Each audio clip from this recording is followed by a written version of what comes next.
Who are the people of the Most High? Israelites.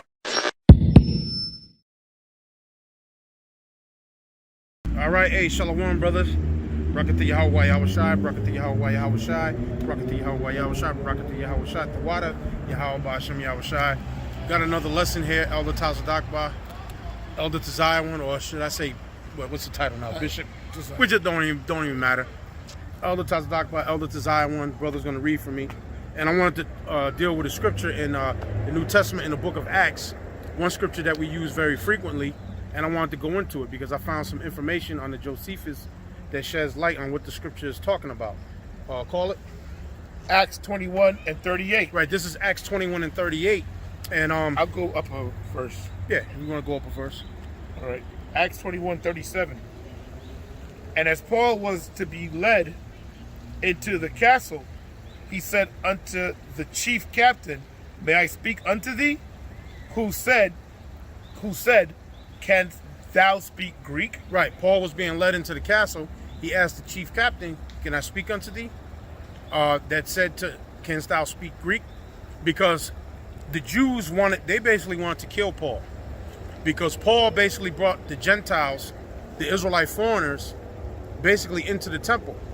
And they went apeshit. The Jews went apeshit. Now the Gentiles that were brought into the temple were Israelites that were living scattered abroad in these different nations that adopted the customs of those nations. Thus they became Gentiles through worshiping the gods of the other nations. It tells you that in what is that? Is that Corinthians the 12th chapter? Where you were carried away of these dumb idols as ye were led. Remember in times past that ye were Gentiles carried away to these dumb idols as ye were led. So these were Israelites who they were being brought back to the fold. But the Jews in Jerusalem looked at them as like, no, those are heathen, man. Those are foreigners. Those ain't Israelites. Those are heathens. Those are foreigners. And if you look at it to this day, our people do that to each other.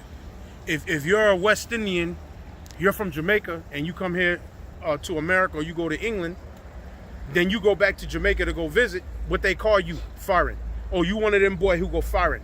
Now you come back with a foreign style. No, they call you a foreigner. Well, they call you a foreigner. Like they'll call you a foreigner. Now you're from Jamaica, but you moved to Britain, or you moved to the United States.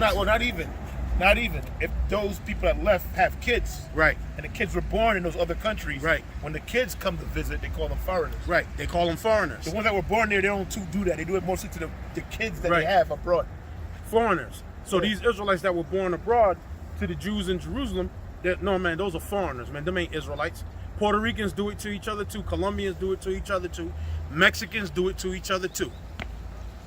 So that's what was going on back there. Shows you what? That they're the Israelites. There you go. That shows everything is spiritual, man. Everything is spiritual. Things don't happen by chance. All right? And that's what you people are going to come to find out. You know? Go ahead. Keep reading. In verse 39, it says, But Paul said, I am a man which am a Jew of Tarsus. Right. Paul told him, look, I'm a man which am a Jew of Tarsus. Go ahead. A city in Cilicia, a citizen of no mean city. And I beseech thee, suffer me to speak unto the people. Okay. All right. Read on. It says, And when he had given him license, Paul stood on the stairs and beckoned with the hand unto the people. And when there was made a great silence, he spake unto them in the Hebrew tongue, saying, Slacky, goes into the next chapter. No, Salakia, that was the verse I wanted was it was 20 Acts 21 and 38.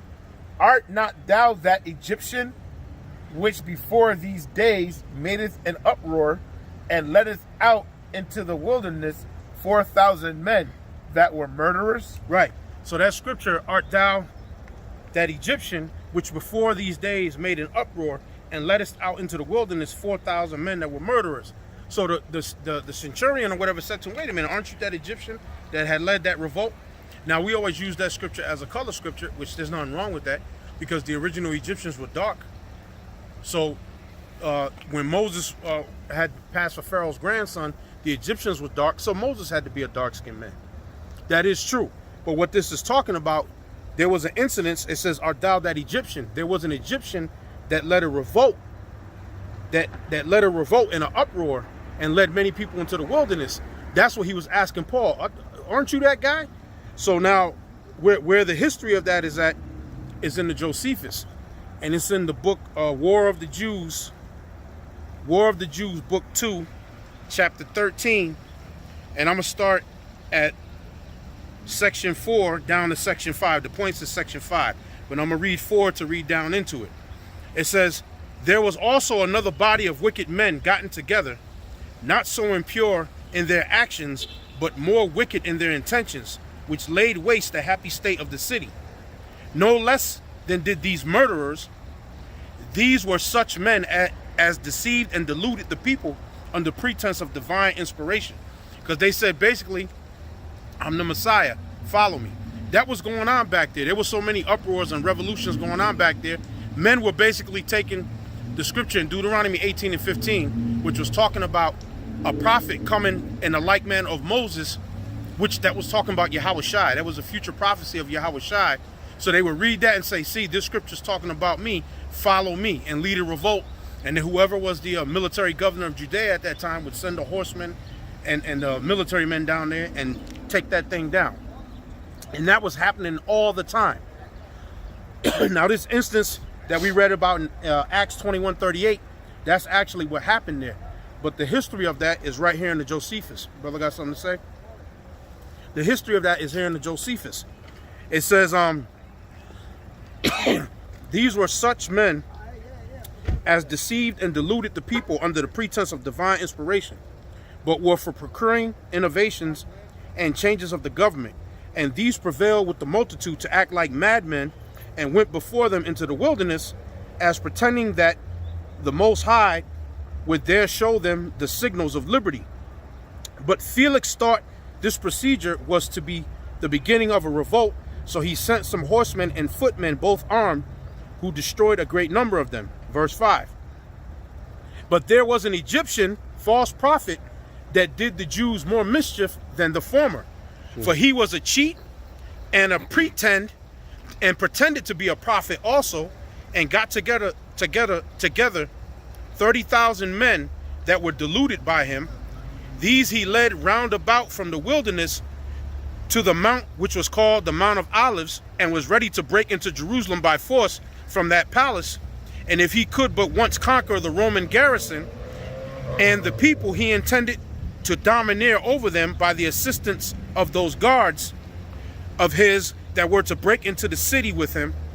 But Felix prevented his attempt and met him with his Roman soldiers, while all the people assisted him in his attack upon them, insomuch that when he came to a battle, the Egyptian ran away with a few others, while the greatest part of those that were with him were either destroyed or taken alive. But the rest of the multitude were dispersed, everyone to their own homes, and there concealed themselves. So that's why I read that right there again, Acts 21 and 38.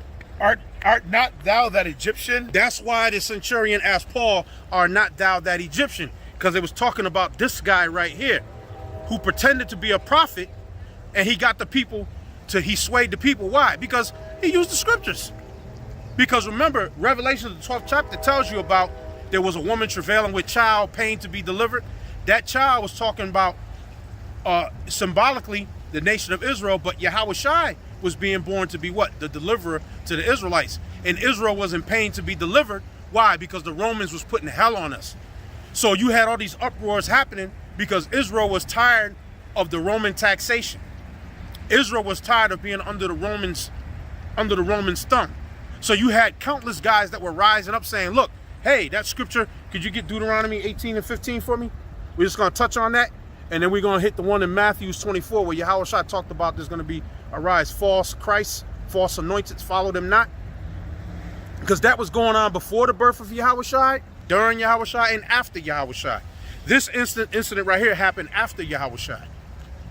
And that's why the centurion in Acts 21 asked Paul, art not thou that Egyptian? That's what he was talking about. This guy that I'm reading about in the Josephus right here.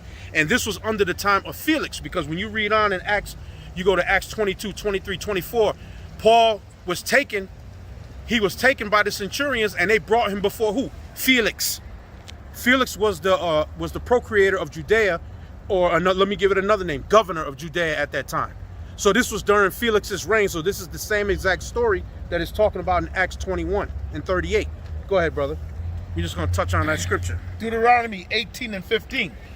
The Lord thy power will raise up unto thee a prophet from the midst of thee. Right. The Lord thy power will raise up a prophet from the midst of thee. Like who? Like unto Moses. Go ahead. Of thy brethren, like unto me. Unto him, and the me is talking about who? Moses. That's talking about Moses, yep. Unto him ye shall hearken, or listen to, or right. hear. Unto him ye shall hearken or listen. Now that's talking about a future prophecy about Yahweh Shai. That's right. But what was happening, you had guys that were raising up saying, hey, that scripture in Deuteronomy 8, that's me. Follow me. Israel was in pain to be delivered from the hand of the Romans, so they would follow him. And then the military governor of Judea, whenever that uprising sprung up, no matter who it was, would send the military force down there and quell it. Smite the shepherd and scatter the sheep. That's what was happening.